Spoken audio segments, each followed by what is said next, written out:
Good morning all of you.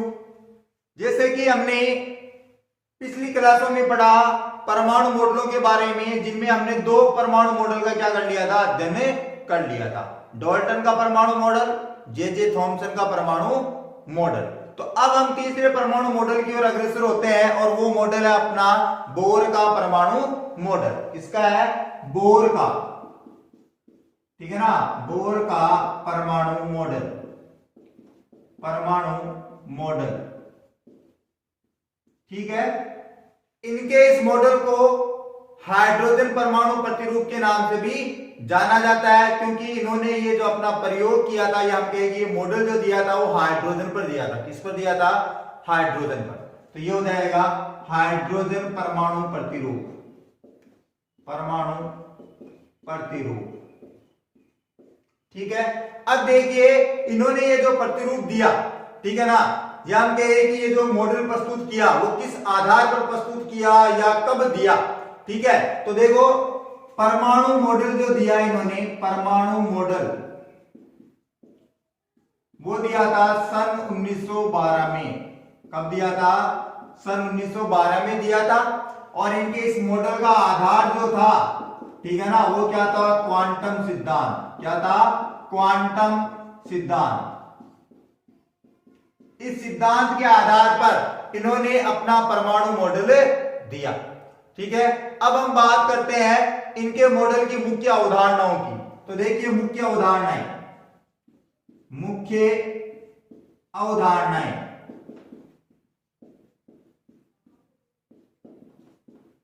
Number 1 देखिए कि परमाणु में जो इलेक्ट्रॉन उपस्थित होता है वो ऊर्जा की निश्चित कक्षाओं में, ऊर्जा की निश्चित कक्षाओं में और वृत्ताकार पथ में क्या लगाता है? चक्कर लगाता है, ठीक है। पहला पॉइंट, परमाणु में इलेक्ट्रॉन ऊर्जा की निश्चित एवं वृत्ताकार कक्षों में, या वृत्ताकार कक्षाओं में चक्कर लगाता है, चक्कर लगाता है, ठीक है। अब देखिए अगर मैं यहां पर कह दूं कि परमाणु में इलेक्ट्रॉन जो है वृत्ताकार पथ में किसके चारों ओर चक्कर लगाएंगे? नाभिक के। किसके चारों ओर चक्कर लगाएंगे? नाभिक के चक्कर वो लगाते हैं, ठीक है। तो अभी हमने कहा कि चारों ओर चक्कर लगाता है ऊर्जा की निश्चित कक्षाओं में, ठीक है ना। तो इन कक्षाओं को बोर्ड ने क्या कहा था? विविक्त कक्षा, विविक्त कक्षा, ऑब्लिक कोष, ऑब्लिक कक्ष इन्होंने कहा था, ठीक है। अब बात आती है कि इन कक्षकों को या कोषों को किसके द्वारा प्रदर्शित किया जाता है? तो इन्हें प्रदर्शित किया जाता है, प्रदर्शित संख्या में 1 2 3 4, ठीक है, डैश डैश आगे भी हो सकते हैं। फिर बात आती है कि इनको के, एल, एम और एन से भी प्रदर्शित किया जाता है, ठीक है। तो ये सभी क्या है? एन है, यानी कि कक्ष की संख्या है। कक्ष की क्या है? संख्या। फिर देखिए दूसरा पॉइंट इनका, दूसरा पॉइंट ये था कि जो इलेक्ट्रॉन का कोणीय संवेग होता है mvr nh/2π के बराबर होता है, या उसका गुणज होता है। इलेक्ट्रॉन का कोणीय संवेग, कोणीय संवेग, ठीक है, mvr nh/2π, ठीक है ना। जहां पर यह n तो क्या है? कक्ष की संख्या, कक्ष की संख्या, ठीक है, और h क्या है? प्लांक स्थिरांक, प्लांक स्थिरांक, यहां कहेगी नियतांक, ठीक है। और जो m है, ठीक है ना, वो क्या है? इलेक्ट्रॉन का द्रव्यमान, और v क्या है? इलेक्ट्रॉन का वेग, और r क्या है? कक्ष की त्रिज्या, कक्ष की त्रिज्या, ठीक है। तो ये हुआ पॉइंट कि इलेक्ट्रॉन का कोणीय संवेग कितना होता है? nh/2π के बराबर होता है, या उसका गुणज होता है। फिर देखिए नंबर 3 पॉइंट कि इलेक्ट्रॉन जो वृत्ताकार कक्षकों में चक्कर लगाते हैं तेज गति से, तो उनकी ऊर्जा में किसी भी प्रकार का कोई परिवर्तन नहीं होता है। यानी कि कितनी भी तेज गति से चक्कर लगाए, कितने भी समय तक वो चक्कर लगाए, लेकिन उनकी ऊर्जा में किसी भी प्रकार का परिवर्तन नहीं होगा। लेकिन जब इलेक्ट्रॉन उच्च कक्षा से निम्न कक्षा में जाएगा, ठीक है, और निम्न कक्षा से उच्च कक्षा में आएगा, ठीक है, तो क्या होगा, ऊर्जा का उत्सर्जन व अवशोषण होगा। तो ये उनका अगला पॉइंट था कि